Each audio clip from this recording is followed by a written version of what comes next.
Hello and welcome to John and Leon's Elvis Reviews. And this week we're focusing on Elvis's Nashville sessions from 1958, and that was on June the 10th until June the 11th, 1958. And this was consisted of a session that was basically fillers for the next year or so until Elvis was discharged from the army. So it was like singles, and most of them were found on Elvis's Golden Records Volume 2. And as always, I'm joined by Leon Smith. How you doing this week, Leon?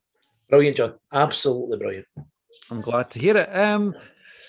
It's a bit out of our comfort zone, these sessions, isn't it? We're used to like 60s and 70s, so the 50s are a bit of a but Yeah, we know the yeah, songs really well, but it's just something we don't really talk about very often.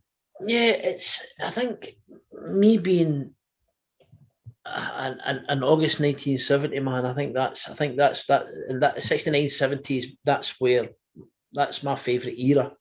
Let's So face it, Leon, it's a different Elvis altogether yeah, oh, it between the is one that we're into and the one that we're about to discuss today. absolutely. But what I will say, have listening to this, in preparation for doing this, John. I'll tell you what strikes me generally about that session. A big hunk of love apart, right? So we'll leave that to the side a wee bit.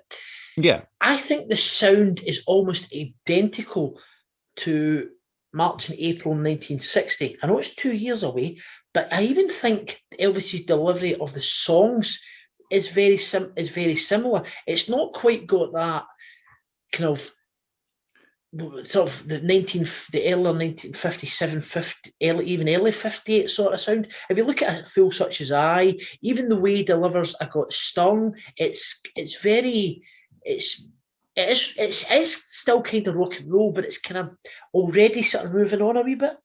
already has, I think so, Yeah, and it's totally different from even the King Creole sessions yeah, that we did a few weeks ago, yeah, and yeah, the it's I think Elvis has already matured by these sessions. I think that the army's already done something yeah. Because to him. even the tempo of this. I mean, if you take like "I Need Your Love Tonight," which is Yeah, in your head, it's a really fast song, but it's not. It but really isn't a no, fast song. it's not, and so it's kind of moving in that way. As to if you take the sort of maybe some of the stuff like "Make Me Know It" and stuff like that from March 1960, Yeah, it really has that sort of feel to it. But as I say, the exception is "A Big Hunk of Love," which it really is a real rock and roll oh, sort of real oh rock yeah, and roll that song. that is Yeah, that's raw. That's yeah. pure Yeah, raw. that's all. That's almost as if Elvis is saying, "Well, I'm moving on, but I've still got this," and that being smack bang in the middle of that session. I Yeah. just that was just the Uh, first thing that struck me when I was re-listening to it before we did this. Yeah, and it's not many tracks today, folks, because it was only 5 tracks within these 2 sessions. And Mm-hmm. me and Leon were discussing before we came on here that there were long sessions, 10 hours. So Yeah, it's and with a half an hour break in between. Um, you know, the other thing that's different about these sessions that Scotty Moore wasn't present at these ones. You had Elvis on rhythm guitar, you had Hunk Garland on guitar, you had Chet Atkins on guitar, Bob yep. Moore on bass, which was going to be a regular bass player throughout the 60s for Elvis. Mm-hmm. Then you had Elvis's regular drummer DJ Fontana, Floyd Kramer, who was also going to be a regular at the Nashville Sound. Yep. Uh, Buddy Harman, another drummer that's going to be hand in hand with DJ Fontana in the future. And then also, of course, the Jordanaires. The So, Jordanaires. Yeah. what a lineup, though, Leon, as in musicians there, that they were Oh, top. yeah. Absolutely, no doubt. But I think Elvis. I don't know if it's maybe because as you say, the army having an effect on him, but certainly, It's quite disciplined. It's like yeah, I'm not saying he's not. I'm not saying he's nailing like 20 songs in one night, but I think the perfection's starting to, you know, happen. yeah. And I I mean, think it's a 80. sound that's going to happen. I think it's a sound that's about to come. Well, I mean, You know what I 80, mean? 80, 18 takes for "I Need Your Love Tonight," which was the first one they recorded that It's a night. lot of takes. It is, but also when you consider that you had 10 complete takes other than the master. So that's 10 previous opportunities where they could have said, right, that's it, we've got one. That just shows you how dedicated everybody was that night. I mean, as I say, I don't think Elvis 1973, 74 would have ran through No, Leon, 18 takes of a song. That's what I'm trying to tell our listeners here, that's the difference between the two Elvises that we're both into. Like whereas in the 50s, Elvis would run through a lot of takes to get what he was happy with, and not alone just a producer like Felton Jarvis would say, look, we have it. No, Elvis would say, no, keep going. I mean, within these sessions, you had two A singles, which was I Need Your Love Tonight and Big Hunk of Love. And then the B side was I Feel Such As I and I Got Stung. That's a lot of hit material for one session. Then you've got Ain't It Loving You Baby, which was released throughout, the 60s, but we'll get into that a little bit later in the episode. I think this is also when you see the difference between Steve Sholes, who was the producer at that time, and Felton Jarvis. But I also think the difference as well is that by the time Felton Jarvis came on board, Elvis felt that he had earned his stripes, so to speak, and that as an executive producer, and he was in charge.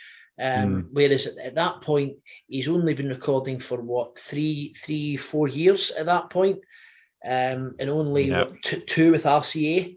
Two as in a professional environment, with RCA. So I think at that point, I think RCA were pretty much in charge at that point, and I think the 18 takes might not necessarily just have been a case of, well, I think Elvis. Do you find though as well, though, and like 56, 57 was raw, and then towards 58 it would start to become more polished?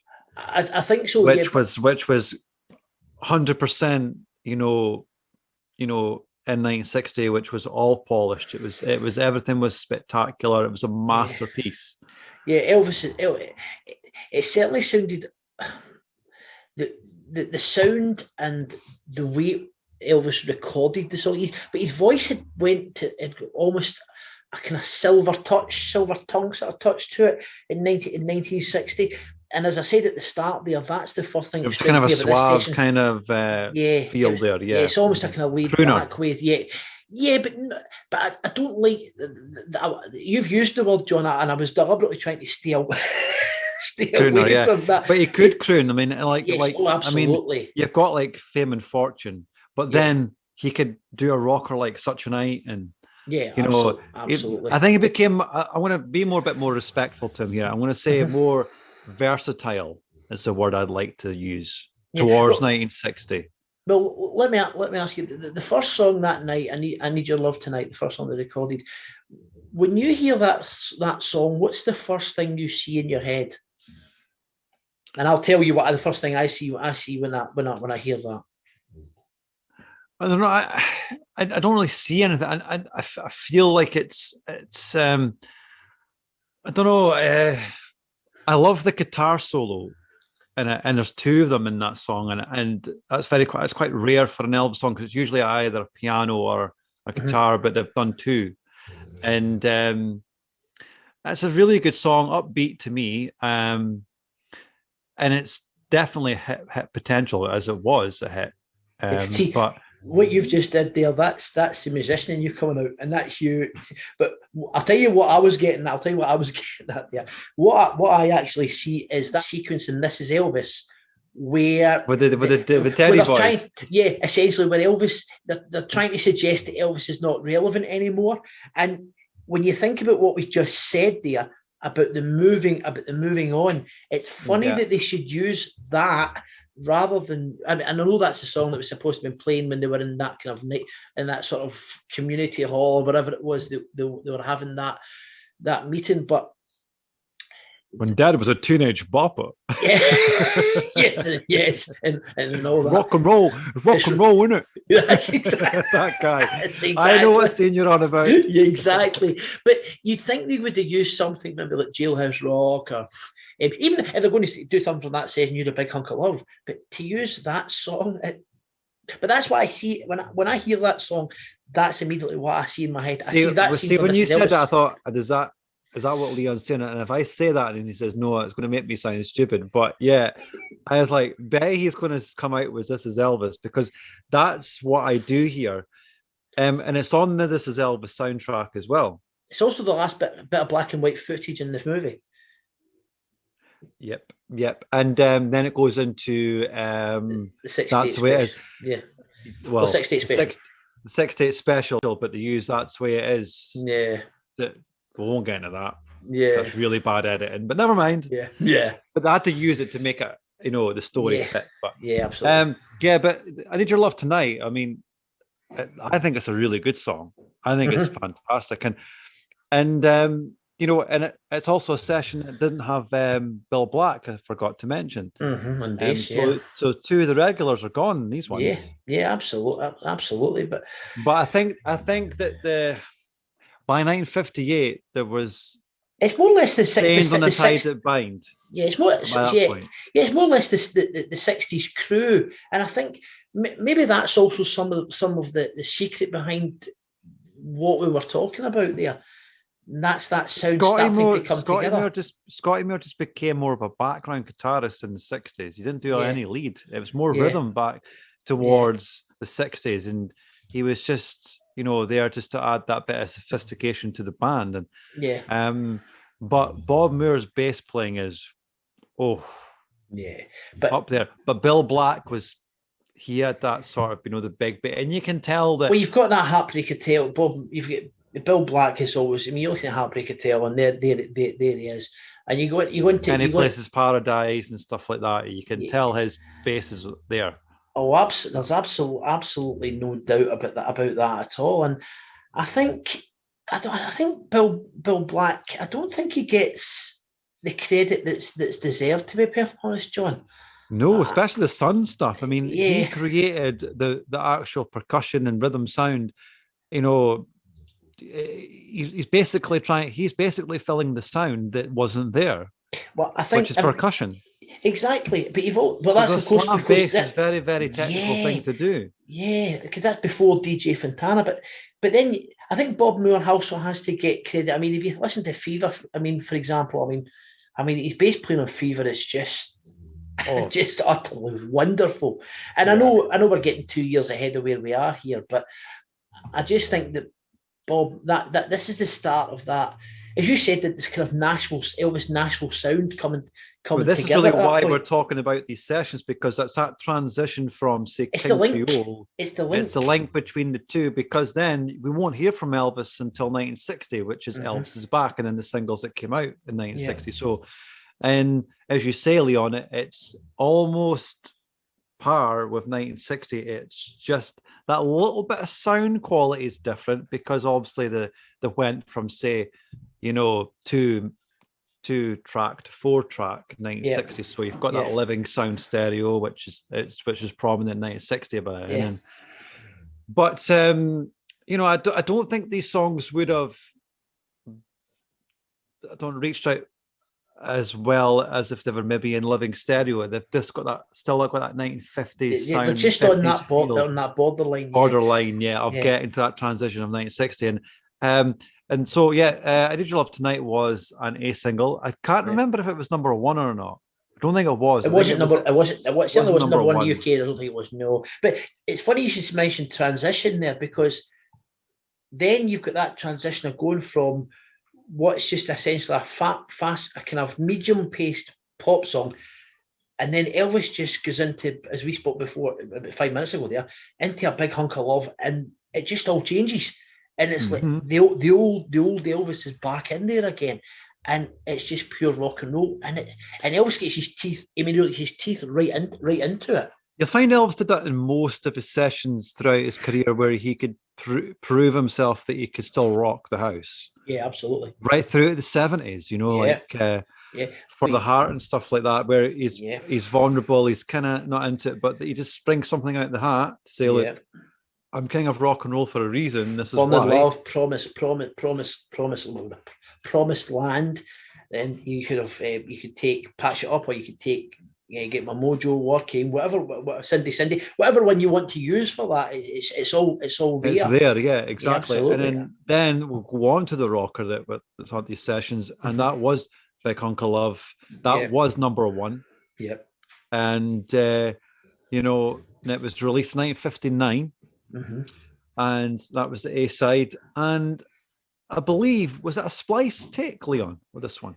Big Hunk of Love. I tell you what, it was splice from takes 3 and 4. So he did 4 complete takes, and I think it may be the same sort of way that the Jailhouse Rock was done.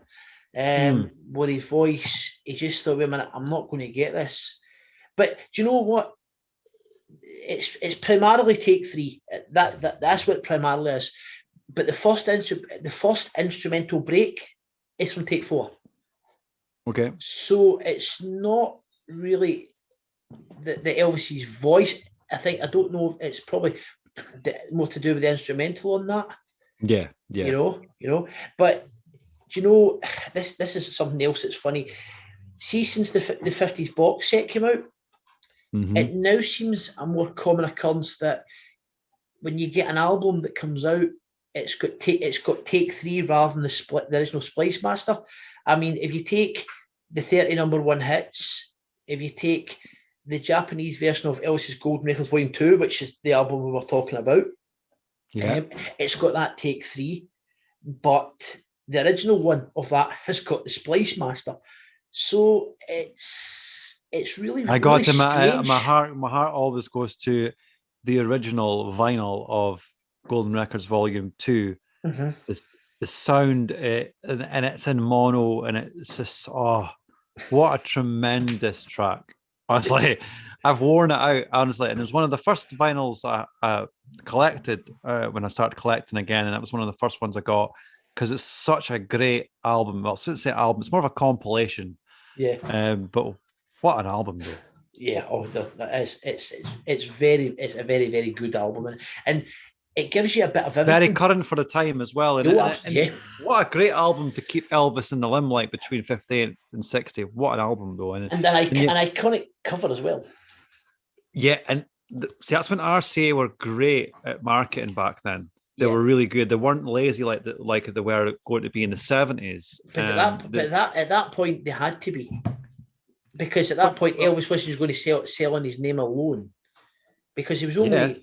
So at that point, it could still have been a flash in the pan and went away. So I think RCA had to be proactive in that at that point. Well, they were very proactive between 50 and 60. They did... for LP fans only. And they did obviously Elvis Golden Records Volume 2, and then they had A Date with Elvis. They were churning them out. Yeah, but that was singles. That was driven. I think that was also driven. Colonel Parker had a lot to do with driving that as well. I think. Of course it is. Yeah, but that's when Colonel Parker worked great for Elvis. He worked hard to keep him going. I think. I don't want to get too much into the pros and cons of Colonel Parker because neither do I. But because we can get quite bogged down with that. But what I do credit where it's due, though, Leon. Yeah, he was great, but he was good at that time. Yeah, I think at that point, Colonel Parker's what Elvis needed at that point. But I think as the years progressed, he needed somebody who could take Elvis on an artistic journey rather than get Elvis what Elvis needed rather than what he thought he needed. Somebody who had vision. I think that's. But I think also as well, though, it's an age gap as well. I mean, Colonel Parker was an older guy, and completely. Not just say the next, a couple of skip generations there, not just one, maybe two. Yeah. So but then again, it's history. There's no point in trying to rewrite it on here. Do you know what I mean? And we all know what happened. The fans know what happened. There's no point in speaking to them like they don't know what they know. They do know. And but yeah, I mean, like I say, RCA and the Colonel worked well for Elvis in the 50s. That's where he got most of his hits from. So that speaks in volumes for itself. And And then Elvis himself, obviously, he's a performer, the artist. Yeah, But absolutely. they all worked well as a team to produce the type of stuff we're talking about today. Yeah, and it stood the test of time. But going back to Big Hunk of Love, John, it was also one of the last regular 50s song to be introduced in Elvis's 70s live show. Most of the stuff was introduced around August 1969 and into 1970. But we've covered this show before, the 26th of January 72 opening show, and that live version is one of the greatest 50s live version that Elvis ever did in the 70s. I mean, and if anybody's jumping on this channel who are new, check it out. Leon will chuck it in the description below. Yeah, all our episodes, and give that review a listen to. That's the 26th of January 1972. Yeah, and Leon will put down Big Hunk of Love from that show, and just put a little bit of comparison to the two, and also Leon's doing a sort of new kind of direction in his channel at the moment. Do you want to explain that to them, Leon? Yeah. What last week I started a new series. It's called the Live Comparison Series. So I started. So I'm trying. The first couple of videos I got done just to get it going, and then I'm going to work off what I've had suggestions from subscribers, and I've got quite a few of them to work on. So I started off with Kentucky Rain, and I used that because Elvis only did it at one season. But between the opening show and the 16th of February dinner show version, the arrangement differs quite slightly. This week, it'll be Just Pretend. We're going to have two versions from 1970, one from 71, one from 72, and a version from 75. And that will show what that does. It shows how Elvis changed his delivery and the arrangement of the song as the 70s went on. So a lot of people think that Elvis maybe was lazy and stagnated in the 70s, but this shows that even with songs that came back to the show, the arrangement still changed, and his delivery, his vocal interpretation of it changed, and it just helps create a wee bit of a conversation. But it does, yeah, and I like the direction you're going in with that, Liam, because you've got the comparisons there between the two, and and it gives your listeners a bit of an education of what was like was for the recorded version, and you got the live version there, and and it's up for debate and it's up for discussion, which we're trying to find on this channel as well. But exactly, I get we can't really post songs on here because of the fact of the copyright. It would just ruin us. So I mean, it's good to go to Leon's channel and visit these songs that we're actually talking about, because I mean it lets you hear what we're talking about, and it makes it make sense, as it were. But Big Hunk of Love from 72. He's practically spitting the words out. It's just as strong as 58. Just as strong. To me, what I like about that is it dispels the myth that Elvis in Vegas couldn't do rock and roll. It just completely dispels that myth, because my God, he spits the words out, and I mean, and it's if you take the 1958 master and you take the 1970, that 1970, not much difference, is there? There isn't. You've got that extra maturity in his voice, but you've still got that. You've still got that growl, rock and roll, that growl. Yeah, you have. And then what's funny is you then go 4 months further, 3.5 months further on to the version from On Tour. Kind of lost it a bit. It has a wee bit, and then you get to the more paused version from Aloha, which I think is actually one of the highlights of that show, to be perfectly honest. I've always liked the rehearsal show version from Aloha. The piano's a bit more boogie woogie, and I think, but I like what they did in Aloha with the camera angles, and it works. It goes boom, boom, boom, and it just goes and I thought that's fantastic camera work. But yeah, as a whole, that song's just fantastic, live or recorded. It's just a great song. Yeah, so I think we better stop there, otherwise we'll end up talking about the RPO version. Nope. I'll pretend that never existed. Yeah, If absolutely, I absolutely feel right. if I'm going to talk about that, I'm going to be disrespectful to Elvis because I just think those albums are just absolutely Yeah. dreadful. Why put a big hunk of love in that? I really don't know. But anyway, so yeah. But isn't it funny that somehow or another we're talking about 1958 and we still managed to get ourselves up to our favourite bit and start talking about 70s? But it is relevant because, of course, And of course, it's relevant that's them because taking the song and somewhere else, yeah. it's the only song from this session which made it into the live show, and it's not. It wasn't given the usual kind of 50s run through treatment that a lot of songs were in the later 70s. I mean, it only lasted in the show until 1974, but every version that Elvis gave of A Big Hunk of Love during the 70s was given the proper reverence to it, and it's obviously a song that Elvis really liked. Well, some people out there might just think of Elvis doing it in Aloha then 1958. They might not know that it was done in January 72. And we're introducing them to all these different versions. So yeah, absolutely right. Well, like you are. And but then we come to the next song of the sessions, and that was Ain't That Loving You Baby. And that is quite a rare song. It is without the Elvis community. Yeah, we all know it, but some other, just people who just listen to Elvis on a normal basis wouldn't know. Yeah, it's a song that created two masters. Yeah, a fast one and a slow one, really. Yeah, you take four was the kind of medium tempo one. Yeah, and that's the one that's essentially the master. That's the one that everybody, if you go to like the complete masters, that's the one that you'll get. It's also the one that's on the Golden Records Volume 2 that we've been talking about. But then Elvis goes through another 7 takes, and it doesn't get another complete take out of it. And then, but all these takes are at a faster tempo.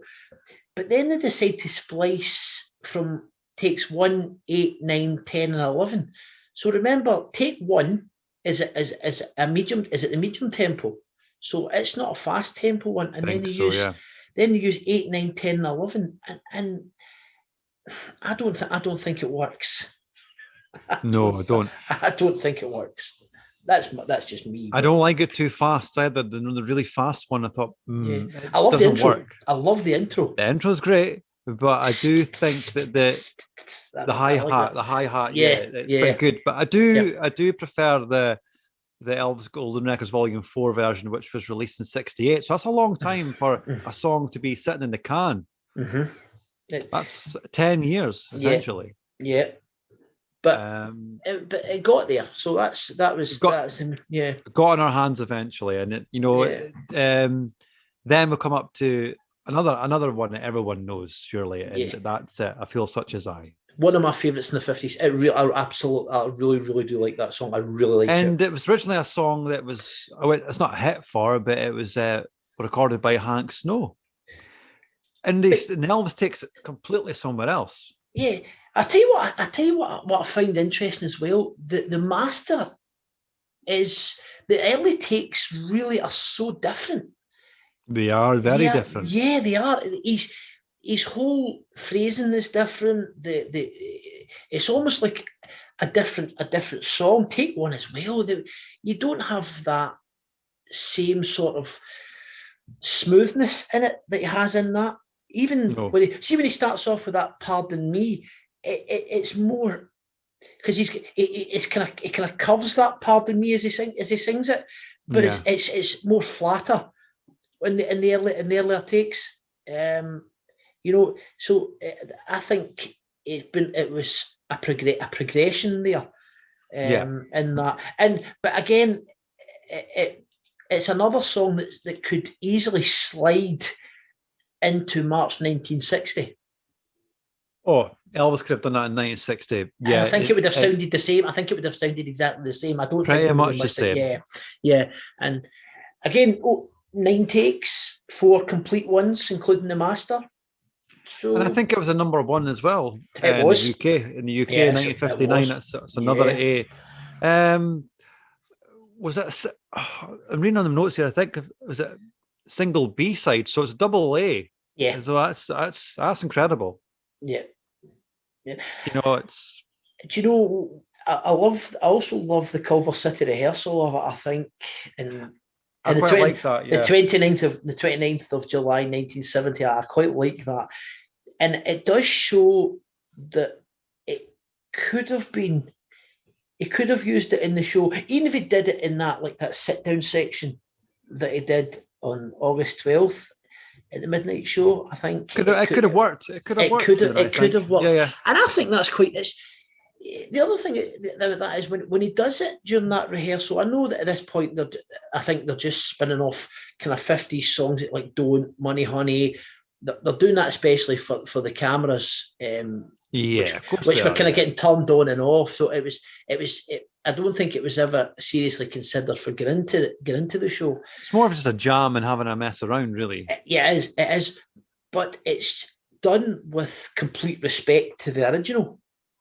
Oh yeah, You like know. when Elvis goes into "It's Now or Never" as well. He does it with great respect to the song because obviously it's one of his biggest hits anyway. So why not visit it? Yeah, but it's just a real pity that we didn't get. I think it would have suited the live show, to be honest, Yeah, especially I in the think so, and 1970s. I think it would have suited the 1970 voice as well. So Yeah, I don't know if it would have suited Elvis 74 to 77. I don't think the song would have suited him then. I think he no, it might have needs to have that outgrown it sort at of, it that needs to point. have that growl and that huskiness and Yeah. within the song, and Yeah.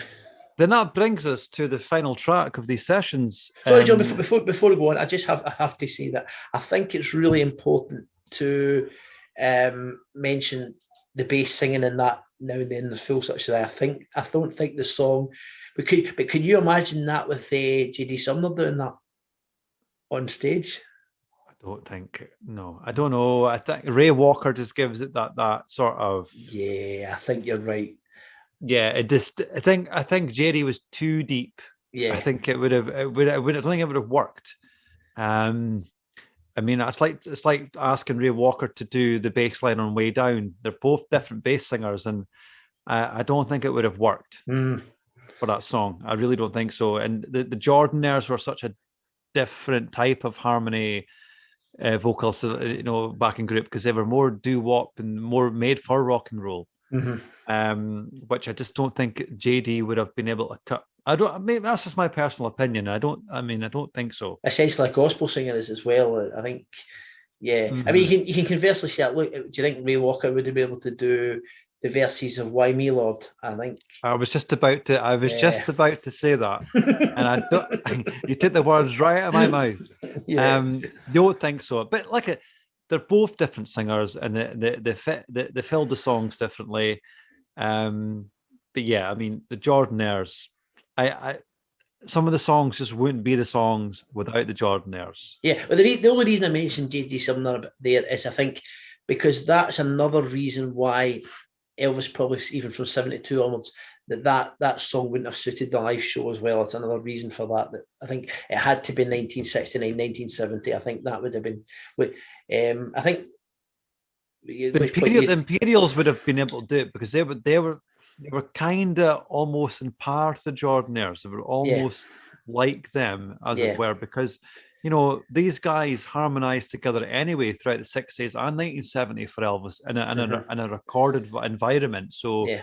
they were both kind of similar backing groups. Yeah, because Imperial started with Elvis, what, 66, and yeah, 60. How And how great the great the rap art station, yeah, sessions. representations, yeah. So, yeah, and you can some good stuff with bass in those sessions.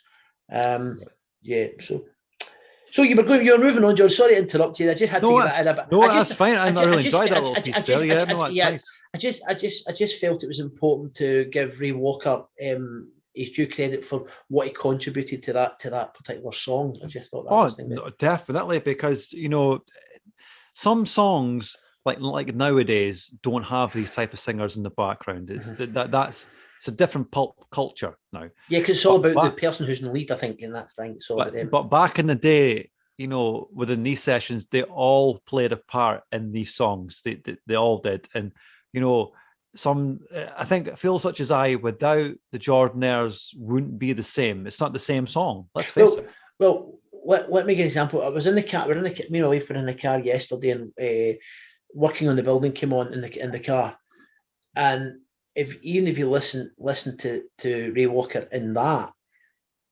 Yeah. that's when you see about how good a bass singer is as well, because it's when you hear him come in, that's when it all starts to become clappy just after that. So he also acts as a sort of link in that song there as well. Yeah. Oh yeah, yeah, yeah. Yeah, Yeah. so Yeah. But no, like he created some of the most greatest bass lines, like "She's Not You." At the end of it, she's not. They all just seems to just gel together, and and you Or just I got to know's good, and I like the bit, and I got to know, but it's almost like it kind of takes it in a different direction as well, but especially towards the end of the song. oh yeah, definitely. And so that brings us up to our final song of today, and that's "I Got Stung." I really love that song. Yeah, but Really love it. again, that's another one that could be straight out of Nashville 1960, because I think Elsie's voice has that, the tone, the delivery, and I know I keep saying it overall, it's almost ad nausea the way I keep saying that about the comparison between this session and 1960, but I just think that this song as well, and it's also fitting it's the last song of the very last song he recorded in the 50s. Yep, let's face it, and I Got Stung. It's a difficult song to get your tongue around because it is a tongue tire, but that was one thing Elvis was great at, is doing those fast paced songs lyrically, and he was brilliant at it. He could nail it. 24 takes as well. I know, that's a biggie. It's mental, and when you there's 24 takes of it, there's only 11 complete takes, including the master. That's less than half. There's an awful lot of false starts, a lot of long false starts. Overworking on them, I think, some of them anyway. Yeah, but I really think that was because this is going to be the last session for a while. Let's just get them right. That's what I thought in my head. What was going on in those sessions, those 2 nights. So yeah, because usually, like say in 1960-61, Elvis was recording say 12 songs a night. Mm-hmm. He did. I mean, he did something for everybody in one night. Mm-hmm. That's incredible. That's unheard of. Yeah, but that's the Elvis of then. I don't think you wouldn't have done it then. What we're talking about now. I think the Nashville Marathon is probably the closest in the 70s that would get to that sort of overnight thing, because there's nothing really from any Stack sessions, any other Nashville sessions that he did throughout the 70s or even, I mean, you were never going to get that in 1976 in the Jungle Rooms, especially when he's in the own house. You're never going to get somebody who says, "Oh, we're in my own house. I'm never going to stay in the Jungle Room and do that amount of time." And the dedication's just not there anymore. He was in charge of those sessions basically. As we said before, he had RCA, around his finger at that point, because they knew that they didn't want to push him too far because he wouldn't record at all. Yeah, it was hard. There you go. We couldn't even get him into the recording studio, so they had to go. They had to go to him. So, but I mean, the difference between those sessions and them are completely different. Yeah, absolutely. But I Got Stung. I mean, another hit for him. Another good hit for him, and that's also on Golden Records Volume 2. Yeah. You could also find it on the 50s Masters. It's everywhere. But that's the 2 mainstream albums you'll find on our compilation. But I've really enjoyed it today, and it's something we don't usually visit, but I like to just go there. So I don't want people thinking they would do the same thing the same years all the time.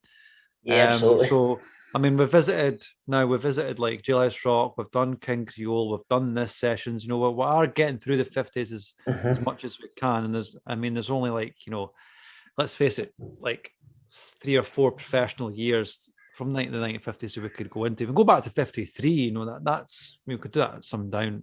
I mean, I can go right back to the start if we really wanted to. Yeah. But next week we're going to focus on we're going back to 1970. Nashville sessions. We'll pick out another 5 songs to review, and that'll be episode 2 of those. Yeah. So we'll try and maybe do that every, say, third week or whatever. We'll try and maybe do 2 and then go back to 1 and then do 2 and then back to 1 again. Because I don't know if you noticed the last time we mentioned it, it was like 37 masters from 1970. So it's a lot of songs to review overall. So do 37 songs in one sitting, it would just take far too long. So absolutely, need to split it up a wee bit. Yeah, and we really and thanks so much for your comments on last week's show. That was a change of habit, and that was something that we really wanted to do as well. And we're trying not to make these videos too long either, because I know the attention span can go a little bit, but some people do prefer between half an hour to say 45 minutes. We have been known for doing long videos, but we talk. We don't really time ourselves. We just sort of go through the songs. We don't try and rush them. We try and give each song the respect that it deserves. And because we don't prescript it. We have an idea of what we're going to talk about. We have a wee chat beforehand about what we're going to talk about, but we just let it flow from here, essentially, because we want to give proper reverence and proper respect to what we're talking about, rather than skim over stuff, I think. And we don't want us to think that you don't know anything about Elvis Presley, because we all know different things about him, but we mostly know everything, as in, like, we all know the same thing, and we're not going to talk to you like you don't know anything, because that's not what we're here for. We're just here to discuss the sessions and films and etc. And we want your opinion. We want your opinion on these sessions or any other episode that we do. Just put it on the comments below, because that's what we like. We like interaction, good or bad. Lets us know how we're doing on the channel. And don't forget to like, subscribe, and share. Yeah, please do it. Like I say, we say it every single week, and but it just helps us grow. It helps us grow as a channel. And it just brings new people to us, and and like I said last week, we do appreciate people we've got already. We've got a few people that comment every week, and they're the same. And thank you for that. And thank you for that. Because, and please keep doing it. Please keep doing it. And I don't want to sound patronizing, but they're really intelligent comments. So they're something that we take on seriously. There's some channels out there, and the comments are just so mundane, like, I love you, Elvis. I'm like, I know. We really like genuine interaction with us. And throughout time, we'll get people on here, like to guest star on the show. And it doesn't have to be anyone famous or anything like that. It could be somebody just like myself and Leon here that are into Elvis, and on the same par as us. We can have a really good conversation about the topic we're talking about. Yeah, absolutely. But that's through time. We'll try and build a decent audience first for that, and we'll maybe go through a live stream one of these days, and we'll see how it goes with that. But like I say, we'll want a decent audience first before we do that. And but yeah, I've really enjoyed it this week, Leon. I really have. It's been excellent, hasn't it? Yeah. It's been a nice good chat. So next week, folks, it'll be the continuance of From Elvis in Nashville 1970. And from myself and Leon Smith, I bid you a very good afternoon, or whatever time of day it is, wherever you are. Take it easy. Bye all. See ya.